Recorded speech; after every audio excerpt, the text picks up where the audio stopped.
Hello friends, welcome to Bharati's kitchen and fashion. ಇದು ಒಂದು gravy ಇದ್ದರೆ ಸಾಕು ಫ್ರೆಂಡ್ಸ್. ಚಪಾತಿ, ಇಡ್ಲಿ, ದೋಸೆ ಇದಕ್ಕೆಲ್ಲ ಬಂದು ಒಳ್ಳೆ ಕಾಂಬಿನೇಷನ್ ಆಗಿರುತ್ತೆ. ಬನಾನಾ ಫ್ಲವರ್ ಬಾಳೆ ಹೂವಿನಿಂದ ಮಾಡಿರುವಂಥ ಗ್ರೇವಿ ಇದು. ಇದಕ್ಕೆ ನಾನು 1/4 ಕಪ್ನಷ್ಟು ಕಡಲೆಬೇಳೆನ ಒಂದು ಅರ್ಧ ಗಂಟೆ ನೆನೆಸಿಟ್ಕೊಂಡಿದ್ದೀನಿ. ಇದನ್ನು ನೀಟಾಗೆಲ್ಲ ವಾಶ್ ಮಾಡಿಬಿಟ್ಟು ಒಂದು 2 ಸಲ ಒಂದು ಕುಕ್ಕರ್ಗೆ ಹಾಕ್ಕೊಳ್ಳೋಣ. ಇದಕ್ಕೆ ನಾನು 1/4 ಕಪ್ನಷ್ಟು ನೀರು ಹಾಕ್ತೀನಿ ಅಷ್ಟೇ. ಅದು ಮುಳುಗುವಷ್ಟು ಹಾಕಿದ್ರೆ ಸಾಕು. ಉಪ್ಪೇನು ಹಾಕಬೇಡಿ. ಒಂದು 2-3 ವಿಸಿಲ್ ಆದರೂ ಇದನ್ನು ಬಿಟ್ಟು ಸ್ವಲ್ಪ ಮೆತ್ತಗಾಗೋ ಥರ ಬೇಯಿಸ್ಕೊಡಿ. ನಾನು 2 ವಿಸಿಲ್ ಬಿಡ್ತೀನಿ, ನನಗೆ ಸಾಕು ಅಷ್ಟೇ. ನೋಡಿ, ಬಾಳೆ ಹೂವಿನಲ್ಲಿರೋ ನಾರನ್ನೆಲ್ಲ ತೆಗೆದು ನಾನು ಆಲ್ರೆಡಿ ರೆಡಿ ಮಾಡಿ ಇಟ್ಕೊಂಡಿದ್ದೀನಿ. ನೋಡಿ, ಈ ರೀತಿ ಒಳಗೆ ನಾರೆಲ್ಲ ಇರುತ್ತೆ, ತೆಗೆದು ಈ ರೀತಿ ರೆಡಿ ಮಾಡಿ ಇಟ್ಕೊಳ್ಳೋಣ. ಇದನ್ನೊಂದ್ಸಲ ನೀಟಾಗಿ ವಾಶ್ ಮಾಡ್ಕೊಳ್ಳೋಣ.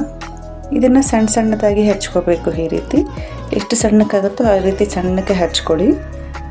ಎಲ್ಲದನ್ನು ಹಚ್ಚಿ ರೆಡಿಯಾಗಿದೆ. ಇದಕ್ಕೆ ಒಂದು ಸ್ವಲ್ಪ ಅದು ಮುಳುಗೋಷ್ಟು ಒಂದು 100 ml ಅಷ್ಟು ನೀರನ್ನ ಹಾಕಿಬಿಟ್ಟು ಸ್ವಲ್ಪ ಉಪ್ಪು ಮತ್ತು ಅರಿಶಿನ ಹಾಕಿ ಒಂದು 5 ನಿಮಿಷ ಇದನ್ನು ಬೇಯಿಸ್ಕೊಳ್ಳೋಣ. ಅಷ್ಟರಲ್ಲಿ ಮಿಕ್ಸಿ ಜಾರ್ಗೆ ಸಣ್ಣ ಈರುಳ್ಳಿ ಒಂದು 10, ಟೊಮೊಟೊ, ಒಂದು ಜೀರಿಗೆ ಮತ್ತು ಮೆಣಸು ಅರ್ಧ ಟೇಬಲ್ ಸ್ಪೂನು, ಒಂದು ಚಕ್ಕೆ, 2 ಲವಂಗ, ಒಂದು ಏಲಕ್ಕಿಕಾಯಿ, 2 ಹಸಿಮೆಣಸಿನ್ಕಾಯಿ, 1 tea spoon Kashmiri chilli powder ಮತ್ತು ಕೊರಿಯಂಡರ್ ಪೌಡರ್, ಚಿಕನ್ ಮಸಾಲ ಮತ್ತೊಂದು ಸ್ವಲ್ಪ ಪುದೀನನು, ಕೊತ್ತಂಬರಿ ಸೊಪ್ಪು ಸ್ವಲ್ಪ ಹೆಚ್ಚಿಗೆ ಹಾಕ್ಕೊಳ್ತಿದ್ದೀನಿ. ಸ್ವಲ್ಪ ನೀರನ್ನು ಹಾಕಿ ಚೆನ್ನಾಗಿ ರುಬ್ಬಿ ಇಟ್ಕೊಳ್ಳೋಣ. ಈಗ ನಮ್ಮದು ಬಾಳೆ ಹೂವು ಇದೆಯಲ್ವ, ಅದನ್ನು ಸ್ವಲ್ಪ ಚೆನ್ನಾಗಿ ಬೆಂದು ರೆಡಿಯಾಗಿದೆ. ಮತ್ತು ನಾವು ಅದನ್ನೆಲ್ಲ ಸೋದಿಸ್ಕೋಬೇಕಾಗತ್ತೆ, ಆ ನೀರು ನಮಗೆ ಬೇಕಿಲ್ಲ. ಮತ್ತು ನೋಡಿ, ಇಲ್ಲಿ ಕಡಲೆಬೇಳೆನೂ 2 ವಿಸಿಲ್ ಬಿಟ್ಟಿದೆ, ಚೆನ್ನಾಗಿ ಬೆಂದಿದೆ. ಇಷ್ಟು ಮಾತ್ರ ಬೆಂದರೆ ಸಾಕು ನಮಗೆ. ಈಗ ಒಂದು ಬಾಣಲಿಗೆ 3 ಟೇಬಲ್ ಸ್ಪೂನಷ್ಟು ಎಣ್ಣೆ ಹಾಕ್ಕೊಳ್ಳೋಣ. ಎಣ್ಣೆ ಚೆನ್ನಾಗಿ ಆದಮೇಲೆ ಸಾಸಿವೆ ಮತ್ತು ಜೀರಿಗೆ ಹಾಕ್ಕೊಂಡು ಮೀಡಿಯಮ್ ಸೈಜ್ದು ಒಂದು ಈರುಳ್ಳಿನ ಸಣ್ಣಕ್ಕೆ ಹಚ್ಚಿಟ್ಕೊಂಡಿದ್ದೀನಿ. ಅದನ್ನೆಲ್ಲ ಹಾಕಿ ಚೆನ್ನಾಗಿ ಫ್ರೈ ಮಾಡ್ಕೊಳ್ಳೋಣ. ಒಂದು 2 ನಿಮಿಷ ಇದೆಲ್ಲ ಚೆನ್ನಾಗಿ ಬೆಂದು ಬರಬೇಕು. ಈಗ ಇದಕ್ಕೆ ಒಂದು ಸ್ವಲ್ಪ ಕರಿಬೇವಿನ ಸೊಪ್ಪನ್ನು ಹಾಕ್ತಾಯಿದ್ದೀನಿ.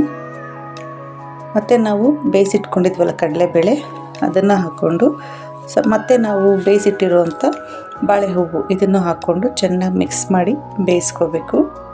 ಸ್ವಲ್ಪ ಇದನ್ನು ಮಿಕ್ಸ್ ಮಾಡುವಾಗ ಸ್ವಲ್ಪ ಈ ರೀತಿ ಸ್ಮ್ಯಾಶ್ ಮಾಡ್ಕೊಳ್ಳಿ. ಆಗ ಸ್ವಲ್ಪ ನಮಗೆ ಗ್ರೇವಿ ಅನ್ನೋದು ಬಗ್ಗೆ ಗಟ್ಟಿ ಬರುತ್ತೆ. ಈ ರೀತಿ ಪ್ರೆಸ್ ಮಾಡ್ತಾ ಬೇಯಿಸ್ಕೊಳ್ಳಿ. ಆ ಕಡಲೆಬೇಳೆ ಎಲ್ಲ ಸ್ವಲ್ಪ ಮೆತ್ತಗಾಗಬೇಕು. ಮೆತ್ತಗೆ ನಾವು ಚೆನ್ನಾಗಿ ಬೇಯಿಸ್ಕೊಂಡಿದ್ರೆ ಈ ರೀತಿ ಮಾಡಿದ್ರೆ ಎಲ್ಲನೂ ಬಂದು ಮೆತ್ತಗಾಗುತ್ತೆ. ಈಗ ನಾವು ರುಬ್ಬಿರುವಂಥ ಮಸಾಲೆನೆಲ್ಲ ಹಾಕ್ಕೊಳ್ಳೋಣ. ಮಸಾಲೆ ಎಲ್ಲ ಹಾಕ್ಕೊಂಡ್ಬಿಟ್ಟು ಒಂದು ಸ್ವಲ್ಪ ಆ ಜಾರ್ಗೆ ಸ್ವಲ್ಪ ನೀರನ್ನು ಹಾಕ್ಬಿಟ್ಟು ನೀರು ಹಾಕ್ತಿದ್ದೀನಿ.